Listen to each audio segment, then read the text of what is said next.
Hello guys, I hope you are doing well. तो guys, जैसा कि आप लोगों को पता है कि 30 जनवरी को सीजीएल की आंसर की आउट हुई मेंस की, जिसमें कि बहुत लोगों ने अच्छा स्कोर किया।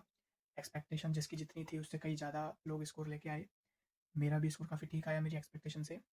और दुख इस बात का हुआ कि बहुत से लोग हैं जो बहुत अच्छा अच्छा स्कोर कर रहे हैं, लेकिन उनका जो कंप्यूटर में मार्क्स है वो बहुत ही गंदा आया है, क्योंकि कंप्यूटर इस बार का जो था काफ़ी हार्ड था।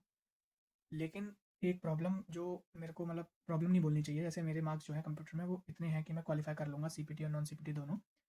गाइस, जो बहुत सारे टीचर्स हैं, अब बहुत सारे बच्चे जिसके अच्छा स्कोर आया है वो प्रॉब्लम में है, टेंशन में है कि उनका एग्ज़ाम कैसे क्लियर होगा, जबकि उन्होंने अच्छा स्कोर किया है और सब्जेक्ट्स में, लेकिन कंप्यूटर में नहीं कर पाए।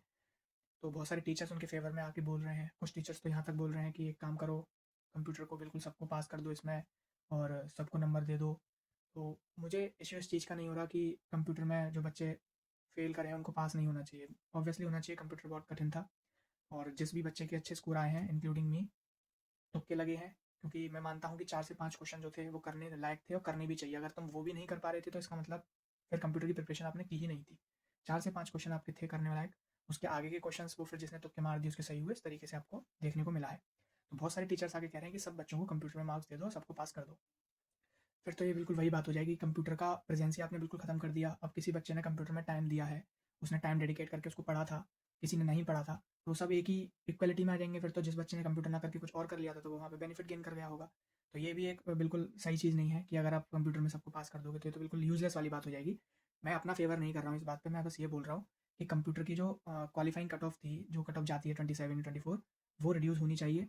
वो रिड्यूस होके एटलीस्ट मिनिमम, मतलब कम से कम भी अगर पहुँचना है तो उसको 18 तक पहुँचाओ। उससे कम तो वैसे भी फिर मैं मानता हूँ 4 से 5 क्वेश्चन जो थे वो ठीक थे, डूएबल थे, करने लायक थे। अगर इतना भी किसी बच्चे ने नहीं करे हैं तो फिर ये तो उसकी भी प्रॉब्लम है। तो ऐसा ही करना चाहिए एसएससी को। बाकी जो टीचर्स इतना फेवर लेके बच्चों का बोल रहे हैं, आई नो प्रॉब्लम्स हैं, बहुत बच्चों के अच्छा स्कोर है लेकिन नहीं कर पा रहे कंप्यूटर में। देखिए, मैं फिर इस बात को भी समझता हूँ कि बहुत से बच्चे मैंने ऐसे देखे इस बार जो जीएस में अपनी मॉक टेस्ट में घर पे जब देते थे, तो बहुत कम स्कोर करते थे। लेकिन वहाँ पर जाके उनका स्कोर अच्छा हुआ, तो क्या बोलें इस चीज़ को? इसमें क्या उन्होंने कुछ गैस वर्क नहीं किया होगा? या मेरा ही स्कोर अगर जीके जीएस में आप बात करेंगे या किसी इंग्लिश में भी, आप गैस वर्क तो करते ही हो, आप कितने भी पढ़े लिखे हो या नहीं हो, आप गैस वर्क करते हो और उनमें से हर साल का कहीं न कहीं किसी बच्चे के अच्छे नंबर होते हैं, किसी के बुरे होते हैं। तो ये हार्ड वर्क के साथ-साथ एक लक फैक्टर भी काम करता है। अब आप बिल्कुल लक फैक्टर को ही कैंसल आउट कर दोगे तो ये उन बच्चों के साथ भी नाइंसाफ़ी हो जाएगी जिसका लक अब तक काम नहीं कर रहा था और इस बार काम कर गया। तो ऐसा नहीं करना है, सारी चीज़ें सब बैलेंस में ही होनी चाहिए, जो सबके हित में है वही चीज़ होनी चाहिए। बिल्कुल हम किसी भी प्रॉब्लम को बहुत कॉम्प्लेक्स ना बनाने के चक्कर में उसको बिल्कुल हटा देंगे, तो ये भी कहीं की तुक नहीं है। तो आप में से बहुत सारे बच्चे होंगे इसका अच्छा स्कोर है, कंप्यूटर में लैग कर गए बेचारे, नहीं हो पाया। देखिए, लक फैक्टर मैटर करता है और कभी किसी और का भी करा था, कभी आज किसी और का कर रहा है, कल आपका भी कर जाएगा। तो बस ये है कि जो कंप्यूटर कठिन था उसके अकॉर्डिंगली 3 4 5 क्वेश्चन जो डुएबल थे उतनी तो एटलीस्ट कट ऑफ रखें, ऐसा नहीं कि सबको पास कर दें। अब मैं बहुत बच्चों को देख रहा हूँ उसके 0 नंबर आए, 2 नंबर आए। इतना भी गंदा कंप्यूटर नहीं था कि 2 नंबर आ जाएंगे। 4 से 5 क्वेश्चन करने लायक थे उसमें, अगर आप कंप्यूटर पढ़ के गए हो तो 4 से 5 क्वेश्चन कर लोगे। उसके बाद अब फिर लालच बोल रहे हैं ग्रीड के, उसमें आप तुक्के लगा दो 20 के 20, तो ये कौन सी बात है? क्या तुक्के का आपको वो नहीं मिलना चाहिए जिसमें आपने बिना लॉजिक के अगर आपने तुक्के लगा दिए तो ऐसा नहीं है। तो ये सब चीज़ें लक फैक्टर भी हैं और कहीं न कहीं उस स्टेट में जब आप एग्ज़ाम देते हो उसका भी मैटर करता है।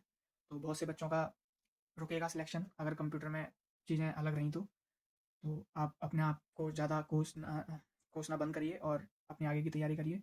और पता नहीं अभी तो कट ऑफ कितनी जाएगी कितनी नहीं जाएगी, पर जो भी जाएगी ऐसी जानी चाहिए कट ऑफ कि जहाँ पर लोगों को लगे कि हाँ ठीक है, जस्टिफिकेशन हुआ है उनके साथ, ऐसा ना हुआ हो कि सब चीज़ अनबैलेंस्ड हो गई। जिस बेचारे के नंबर कम है लेकिन कंप्यूटर में पढ़ के तो गया होगा वो भी, उसकी वजह से अगर उसके और चीज़ों में नंबर घटे हैं तो इसका मतलब ये भी तो है कंप्यूटर में उसने टाइम डेडिकेट कर दिया होगा अपना।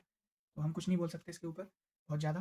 तो यही है बस कि आप लोग अभी आगे से एचएसएल मेंस लगा हुआ है, उसकी तैयारी करते रहिए। मैं भी तैयारी को कंटिन्यू करूँगा, अभी कुछ दिन थोड़ा दिमाग जब से आंसर की आई है तो थोड़ा अलग चले गया। तो देखते हैं क्या होता है।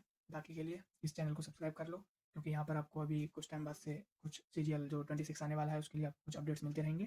Thank you.